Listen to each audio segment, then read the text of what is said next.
Ayon kay AFP Vice Chief of Staff Lieutenant General Reynaldo Mapagu, nasa globalized world na tayo ngayon at lahat ng sulok ng mundo ay may banta ng terorismo.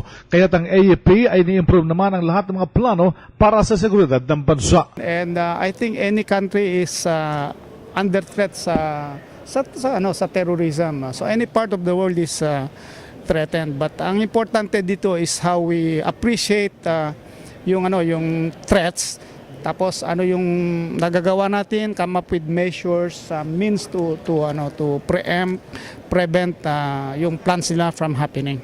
Dagdag pa ni Mapagu na kanilang binabalidate ang mga impormasyong naglilitawan sa posibleng presensya ng mga international terrorists sa ating bansa.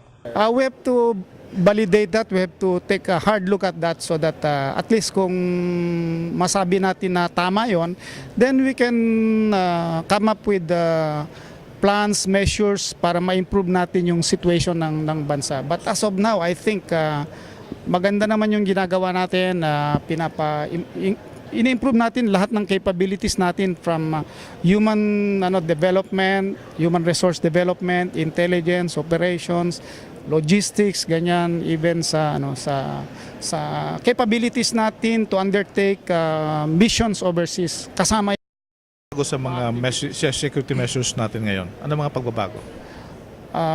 Sa measures natin ngayon is, yun nga, sabi natin we are giving topmost priority sa capability upgrade programs natin. Yung capability, yung development ng mga capabilities natin. Various areas, so tuloy-tuloy yan. And then in terms of yung sa mga operations natin, binibigyan natin ng diin ngayon na yung paradigm shift natin na gusto natin winning the peace, hindi yung winning the war. So malaki yung kuha natin yan.